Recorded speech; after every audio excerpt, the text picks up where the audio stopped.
ప్రభు యొక్క ఘనమైన నామాన్ని బట్టి ప్రతి ఒక్కరికి వందనాలు చెల్లిస్తూ ఉన్నాను. ఈరోజు మీరు విశ్వాసం కలిగి ఉన్నారో లేదో మిమ్మల్ని కానీ మీరు పరిశీలన చేసుకున్నట్లయితే, మీ జీవితంలో ఉండేటువంటి ప్రతి లోటుపాట్ల విషయంలోని దేవుని యొక్క సహాయాన్ని మీరు కనుక్కుంటారు. చాలాసార్లు చిన్న చిన్న విషయాలకే కాదు, పెద్ద పెద్ద విషయాలకు కూడా ఎంతో విశ్వాసం అనేది అవసరమవుతూ ఉంటుంది. చిన్న చిన్న విషయాల్లోనైతే అవి అంత అవసరం కాకపోయినట్లయితే పెద్దగా విశ్వాసం ప్రకటించరు, కానీ పెద్ద పెద్ద విషయాల దగ్గరకు వచ్చేసరికి చాలామంది ఎక్కువ విశ్వాసం కావాలని అనుకుంటూ ఉంటారు. ప్రభు అయితే అంటారు, ఆవగించేంత విశ్వాసం ఉంటే చాలు, సమస్తం కూడా సాధ్యమైపోతుందని ఆయన మాట్లాడుతూ ఉంటారు. కనుక లోటుపాట్లు అనేవి ప్రతి ఒక్కరి జీవితంలో ఉన్నాయి, కానీ దేవుణ్ణి ఆశ్రయించినప్పుడు విశ్వాసాన్ని బట్టి నిరీక్షణ కలిగినటువంటి వారుగా ఉంటే, నిశ్చయత కలిగి ఆయన అనుగ్రహించే వాటన్నిటినీ మనం పొందుకోవడం అనేది సులువుగా జరుగుతూ ఉంటుంది.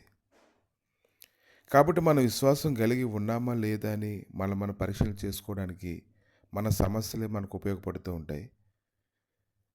కాబట్టి మనకు ఉన్నటువంటి శ్రమలన్నింటిలో, పరిస్థితులన్నింటిలోని దేవుడు మన ఆదరిస్తున్నటువంటి ఆ యొక్క ఆదరణ పొందుకోవడానికి మనం ఎంతగానో మనం ప్రార్థన చేయాలి.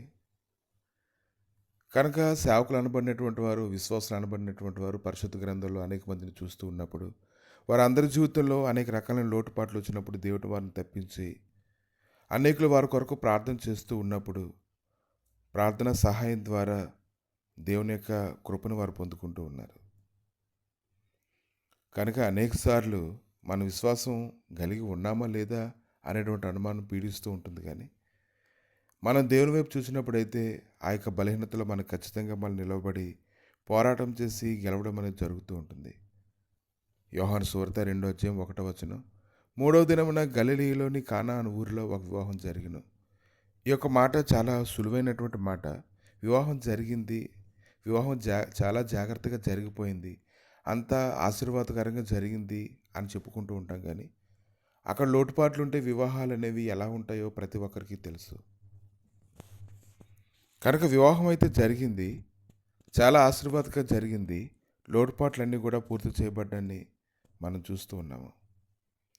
కనుక శ్రద్ధ వహించేటువంటి దేవుడు మనతో ఉన్నాడు. ప్రతి సమయంలో మనకు అవసరాలు ఆయన ఎరిగి అన్ని విషయాలను కూడా మనకు సహాయం చేస్తూ ఉన్నారు. ఏదైతే లోటుపాట్లు ఉన్నాయో ఆ లోటుపాట్లన్నింటినీ సరిచేయడానికి ఆయన శక్తిమంతుడే ఉన్నాడు. నిజానికి అనేక మంది అందరి కొరకు ప్రార్థన చేస్తూ ఉన్నారు. ఆ ప్రార్థనలు బట్టి మన విశ్వాసం బలపరచబడుతూ ఉంది. ఆ యొక్క ప్రార్థన మనం వింటుంటే దేవుడు ఖచ్చితంగా మన జీవితంలో చేస్తాడని నమ్మకం కలుగుతుంది. కనుక విశ్వాసం అనేది అనేక రకాలుగా మన జీవితంలో కుమరించబడుతూ ఉంటుంది. చాలా జాగ్రత్తగా దాన్ని మనం పొందుకోగలగాలి. 2 కొరింథీయులకు రాసినటువంటి పత్రిక 3:7-18 చూస్తూ ఉన్నప్పుడు, మనం అందరమును ముసుగులేని ముఖముతో యెహోవా యొక్క మహిమను అద్దం వల్ల ప్రతిఫలింప చేయొచ్చు, మహిమ నుండి అధిక మహిమను పొందుచు యెహోవా యొక్క ఆత్మచేత ఆ పోలికగానే మార్చబడుచున్నాము. కనుక ఈరోజు విశ్వాసంలోని మనం క్రమక్రమంగా అభివృద్ధి చెందే విధంగా ఉండాలి. ప్రార్థనలో క్రమక్రమంగా అభివృద్ధి చెందాలి.